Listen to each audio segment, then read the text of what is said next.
Hi friends, இன்றைக்கி என்ன ரெசிபியோடு வந்திருக்கேன்னா சப்பாத்தி குருமா தாங்க. இது எப்படி செய்யலான்னு பார்க்கலாம் வாங்க. இது மசாலாவுக்கு வந்து பார்த்திங்கன்னா 2 தக்காளி, 2 பெரிய வெங்காயம், 1 பச்சை மிளகா, சோம்பு, சீரகம், மிளகு, பட்டை, கிராம்பு இதெல்லாமே நான் எடுத்திருக்கேன். அரைமுடி தேங்காய் துருகுனது இதெல்லாம் சேர்த்து மசாலா அரைக்க வச்சுக்கோங்க. அதுக்கப்புறம் தாளிப்புக்கு பார்த்திங்கன்னா நான் 3 காய்கறி எடுத்திருக்கேன். உருளைக்கிழங்கு, பீன்ஸ், கேரட்டு, கொஞ்சமாக கருவேப்பிலை, புதினா, 1 தக்காளி, 1 பெரிய வெங்காயம், 2 பட்டை, கிராம்பு இது எல்லாமே வந்து ரெடியாக வச்சுக்கோங்க.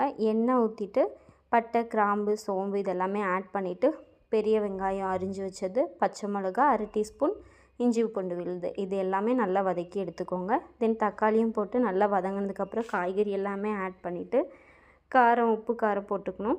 நான் கல்லுப்பு போட்டிருக்கேன், மஞ்சத்தூள், மிளகாய்த்தூள், அப்புறம் கரம் மசாலா கொஞ்சமாக டேஸ்ட்டுக்கு ஆட் பண்ணியிருக்கேன். வேறு எந்த ஒரு மசாலாவுமே நான் ஆட் பண்ணலைங்க.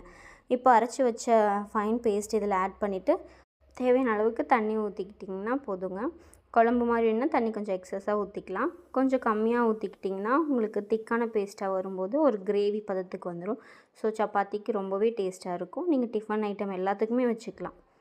ட்ரை பண்ணி பாருங்கள். நம்ம சேனல் ஃபர்ஸ்ட் டைம் பார்க்குறீங்கன்னா சப்ஸ்கிரைப் பண்ணுங்கள். Keep support my channel. Thank you.